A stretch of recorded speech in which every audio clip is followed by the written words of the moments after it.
I want this video to be a lesson to everybody. Always be suspicious. Always think something is gonna go wrong, because if you don't, somebody could just casually walk up to you and swindle you out of $1,000. And yes, they could be children. Lost children scam woman via Venmo for $1,000. It's a 21st century Oliver Twist scam. An Upper East Side woman was scammed out of $1,000 by two angel-faced kids who look no older than 10 years old. Laura Grasso, great name, was strolling through Central Park late last month when the young swindlers approached her, said that they were lost, and asked to borrow her phone to call their mom. Instead of calling home, they used her Venmo app to send $1,000 to a business account with no number attached to it labeled Black Lives Matter. These thieves are getting really fucking savvy, Grasso, who's 29, told the Post. The account used the name at BLM 201 and identified itself on the money transfer app as a fundraising business, has since been removed. It had made 14 private transactions as of Friday, and the account holder was located somewhere in Jersey City, according to the address button on its Venmo page. The account does not appear to be affiliated with the Black Lives Matter organization.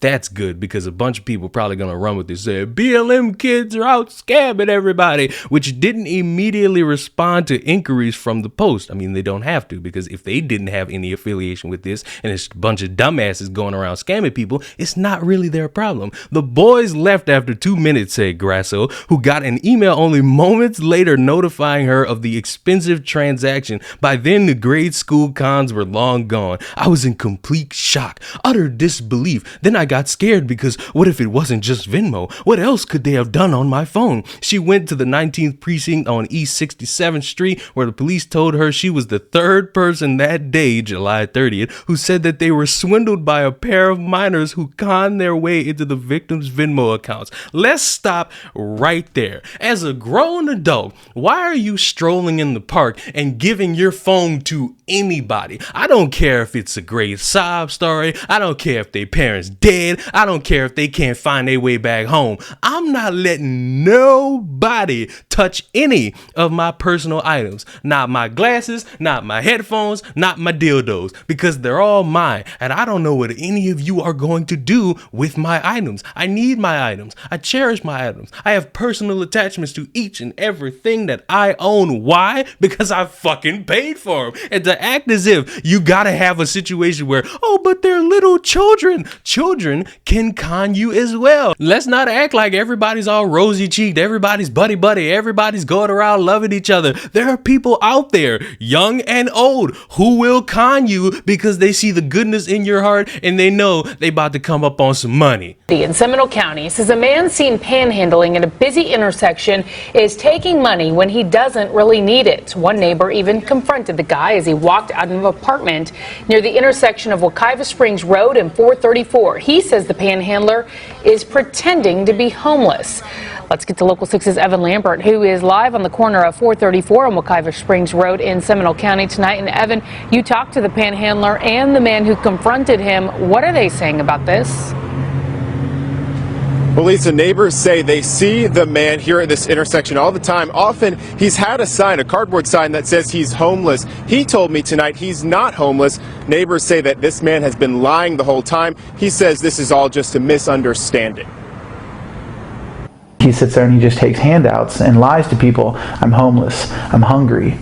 And that's just not right. Austin Beagley is fed up with this panhandler he says he sees constantly in the Altamont Springs area. The man's name is Craig, and after this picture surfaced of him buying groceries, including beer, at the Publix on Wekiva Springs Road, Beagley felt he had to do something about it. How does it feel to be a scammer? We see you on 434. We saw you in Publix buying beer, Coke last night. Yeah, we've got documents of you guys. People gotta eat. So he confronted the panhandler yesterday with his camera rolling. The video's now gotten several hundred shares and likes on social media. Beagley says he's calling the man out for pretending to be homeless. In the video, Craig admits he lives in a home across the street from Wekiva Springs and 434, where he's normally spotted asking for money. Neighbors sent us this picture of Craig holding a sign recently, the word homeless clearly visible. So I tracked him down to ask about it. Were you homeless when you had that sign? Yeah.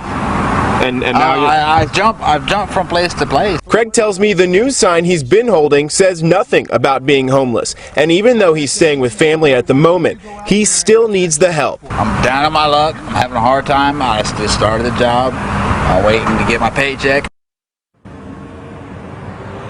And Craig says since he's gotten that job, since he started that job, he tells me he will not be out on this intersection anymore panhandling. Lisa? So, Evan, has he seen that video, and how does he feel about being confronted by all this?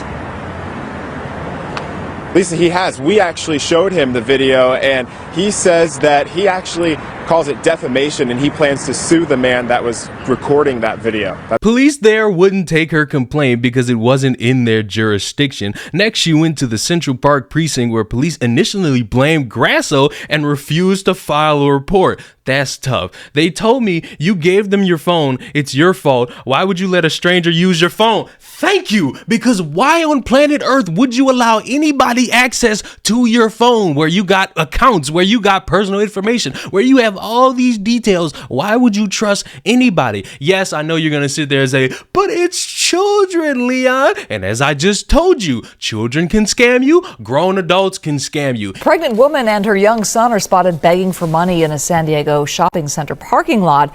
But it's what they were spotted doing next that's sparking outrage tonight. Reporter Kristen Severance from our sister station KGTV shows us why.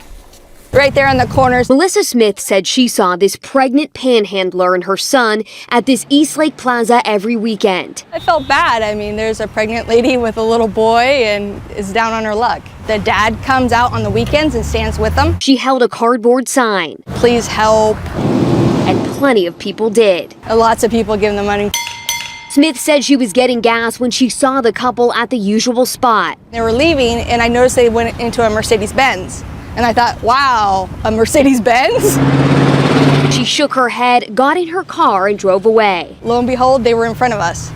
And here they are, counting money, laughing. Their little boy's not in a car seat or a seatbelt. He's all the way in the front seats with them. Smith watched them drive to another plaza on Bonita Road. She sits there with the sign. He goes, parks the Mercedes, and they put up the sign, and not less than 5 minutes, here she is getting money from all these people.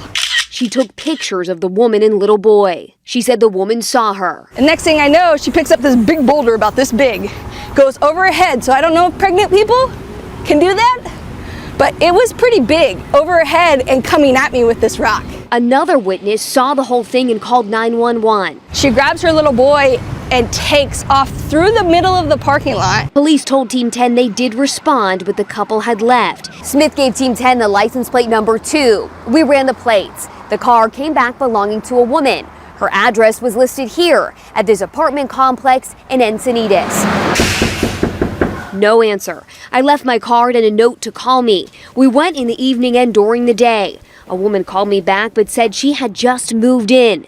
The people living there had picked up and left. Smith said she wants people to know about this couple before they find a new place to panhandle with their son in tow. I feel bad, like, don't give these people money. They don't need it. They're driving a Benz. It is your personal responsibility to not allow people anywhere close to any personal information that you have. Yes, you all have personal information in these damn phones. Your wallet, your person, all these things you got. You wouldn't want anybody you don't know touching them. Shit, they got a couple of y'all with family members you don't want touching your shit because you know your family got a couple scammers in them too. Cops eventually took her complaint and categorized it as petty larceny, according to a police report. If the kids had taken 1 cent more, it would have been grand larceny, a felony that could constitute jail time. An investigation is ongoing. I don't know why anybody would be surprised at this. I've told you all numerous times, people exist on this planet that don't care about you. They don't value anything going on in your life. They don't care what good things you do. They don't care what bad things you do. They care about themselves. They care about coming up on you. And if you allow that to happen, you're pretty fucking dumb. If there's a circumstance where it happens and it's unfortunate, that's a different story. But this woman saw these 2 kids walk up to her. They probably gave her the sob story like, Mom, I can't find my mom. Please help me. Can I use your phone? And she was like, oh my God, here's my phone. And then that's what happened. And I can't blame nobody but her because she allowed herself to be fooled by a couple of snot-nosed brats,